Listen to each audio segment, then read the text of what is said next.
Ya, selamat datang di YouTube channelnya Bu Titin. Ini adalah video pertama, pengalaman pertama dari Bu Titin. Pada pertemuan kali ini, pembahasan kali ini kita akan membahas tentang materi posisi garis terhadap sumbu X dan sumbu Y. Ini merupakan materi kelas 8 semester ganjil atau semester 1, bab koordinat kartesius. Pada pembahasan sebelumnya, kita telah membahas mengenai kedudukan titik terhadap titik 0,0, kemudian kedudukan suatu titik terhadap titik lain atau titik A, B. Kemudian pada pertemuan kali ini atau pembahasan kali ini kita akan bahas mengenai posisi garis terhadap sumbu X dan sumbu Y. Mari langsung saja kita lanjutkan ke berikutnya. Ya, sebelum kita membahas, mari ingat kembali materi kelas 7 mengenai garis yang sejajar, berpotongan, dan berpotongan tegak lurus. Garis yang sejajar, Ibu berikan contoh di sana, ada garis G dan H, di mana garis G dan H jika diperpanjang tidak akan pernah bertemu.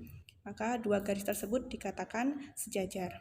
Kemudian yang sebelah kanan, di sana ada garis yang berpotongan.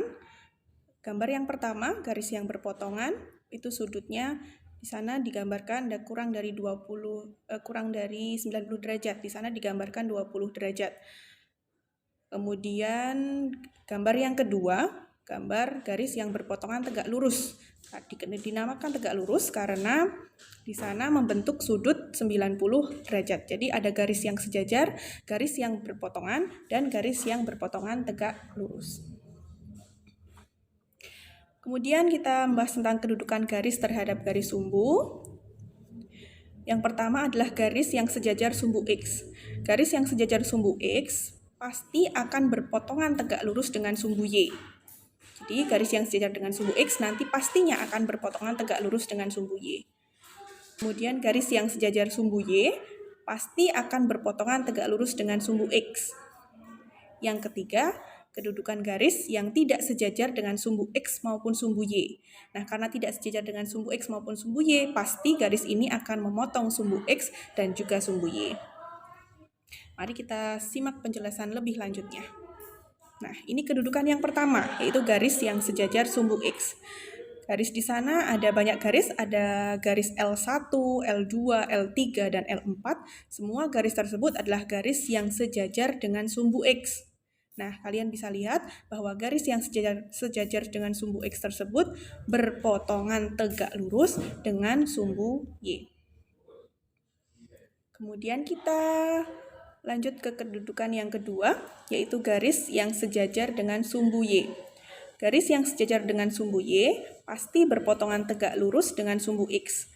Kalian dapat lihat di sana ada garis M1, M2, M3, M4. Keempat garis tersebut merupakan garis yang sejajar sumbu X. Dan kalian bisa lihat bahwa garis-garis tersebut berpotongan tegak lurus dengan sumbu X. Kedudukan yang ketiga adalah garis tidak sejajar sumbu X maupun sumbu Y. Garis ini ada garis N1 dan N2. Di sana garis tersebut tidak sejajar dengan sumbu X maupun sumbu Y. Kalian bisa lihat bahwa garis tersebut memotong baik sumbu Y maupun sumbu X. Kita ke contoh soal, jadi materinya cukup singkat. Anak-anak, contoh soalnya seperti ini. Gambarlah garis L yang melalui titik A 3,-5 yang tidak sejajar dengan sumbu X dan tidak sejajar dengan sumbu Y. Jadi ada garis L, jangan lupa menuliskan garis dengan huruf kecil. Garis L ini melalui titik A 3,-5 tetapi tidak sejajar dengan sumbu X maupun sumbu Y. Maka bagaimana gambarnya? Kita perhatikan sini jawabannya. Nah, di sana kalian lihat ada titik A 3,-5. Nah, garis L tersebut melalui titik A kemudian memotong sumbu X maupun sumbu Y karena tidak sejajar dengan sumbu X maupun sumbu Y. Bisa dipahami? Nah, sekarang kita coba berpikir kritis.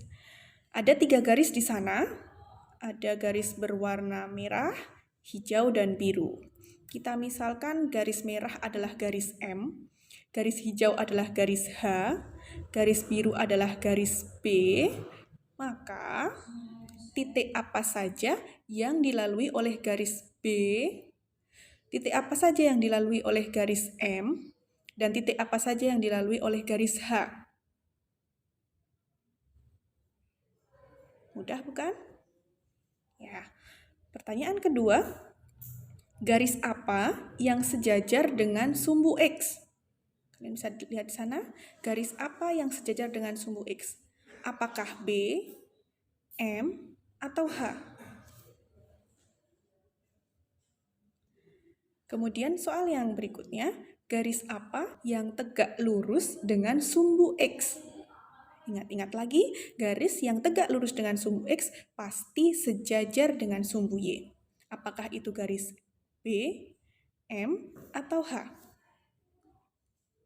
Kemudian, soal yang terakhir, garis apa yang memotong sumbu X maupun sumbu Y? Ya, apabila kalian bisa menjawab 4 soal ini dengan mudah, maka bisa dikatakan kalian sudah memahami materi ini dengan baik. Jika belum, maka kalian bisa memutar lagi video ini dari depan untuk mendengarkan kembali penjelasannya. Terima kasih, semoga bermanfaat. Sampai ketemu di video berikutnya. Assalamualaikum warahmatullahi wabarakatuh.